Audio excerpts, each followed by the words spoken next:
Sultan Hassanal Bolkiah bisa bangun markas batalion Brunei Darussalam lebih besar dari Kodam tapi minta tentaranya diajari tempur TNI. Langit bumi dengan yang dimiliki Tentara Nasional Indonesia TNI, Sultan Hassanal Bolkiah sengaja bangun fasilitas tentara di Raja Brunei Darussalam dengan sangat megah dan nyaman.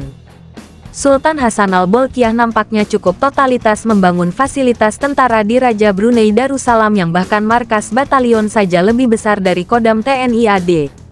Hal ini seperti dikutip zonajakarta.com dari akun YouTube Jenderal TNI Purn Andika Perkasa yang mengunggah sebuah video pada 2022 lalu saat mengunjungi Balation ketiga Tentara Darat di Raja Brunei bersama istrinya Hetty Andika Perkasa.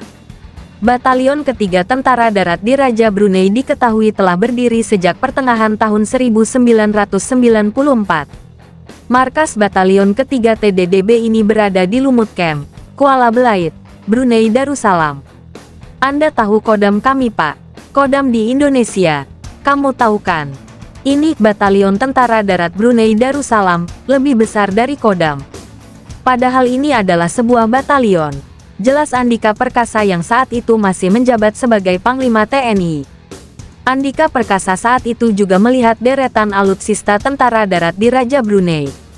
Tak sampai di situ, Andika Perkasa juga dibuat heran dengan penampakan rumah dinas tentara Brunei Darussalam yang berlantai 2 dengan fasilitas lengkap terdiri dari 3 kamar tidur dan terbilang nyaman.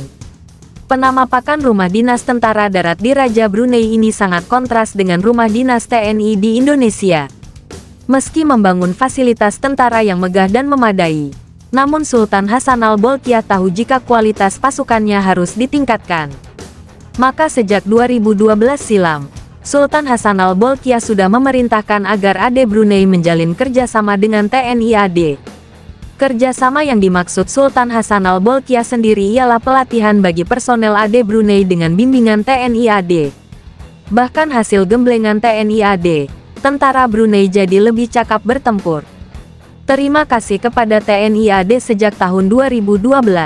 TNI AD bersedia mengirimkan juru latih yang mantap untuk melatih penembak-penembak Brunei, ujar Panglima Tentara Darat di Raja Brunei Brigjen Muhammad Haszaimi bin Bol Hasan dalam telekonferensi dengan KSAD saat itu. Jenderal TNI Andika Perkasa pada tanggal 21 Oktober tahun 2020 lalu seperti dikutip dari TNI AD. Penembak Brunei sekarang sangat efektif dan menunjukkan prestasi yang membanggakan, tambahnya. Jenderal Andika Perkasa yang saat itu jadi KSAD pun mengaku siap jikalau Brunei meminta dilatih oleh pasukan Indonesia. Kita punya banyak orang, jadi kita kirim 5 orang pun kita siap. Kapan Pak Jenderal membutuhkan para pelatih? Mau bulan apa? Kami siap mendorong ke Brunei, tutur Andika Perkasa kepada Haszaimi. Rupanya yang melatih pasukan Sultan ialah Kopassus. Jelas kualitas AD Brunei akan meningkat bila dilatih Kopassus. Dikutip zonajakarta.com dari podcast Puspen TNI pada tanggal 17 Agustus tahun 2020, mantan Danjen Kopassus Mayor Jenderal TNI Nyoman Cantiasa berkisah tentang sepak terjang Kopassus di luar negeri. Tak main-main. Ternyata pasukan khusus TNI AD itu rupanya sudah melanglang buana ke banyak negara menjalin kerjasama dan melakukan pelatihan. Apakah benar? Kopassus pernah diminta untuk melatih pasukan dari negara lain. Boleh sedikit cerita atau sharing dengan kami Bapak? Tanya seorang prajurit wanita dalam podcast tersebut. Jadi Kopassus ini, dulu pernah kita diminta untuk mendidik dan melatih pasukan-pasukan khusus dari luar negeri. Itu tahun 70-an itu. Dari Malaysia, ya yang pertama. Kemudian Kamboja, ya mereka langsung mengirimkan personilnya ke Pusdikasus Batu Jajar di lembaga pendidikan sana. Mereka ikut latihan komando, ya kemudian kita didik mereka. Kemudian, mereka kembali. Dan bahkan Kamboja itu, mulai simbol baret, baju semua, itu menggunakan seragamnya Kopassus di Kamboja sana. Karena bangganya dengan Kopassus mereka, dididik oleh tentara Indonesia.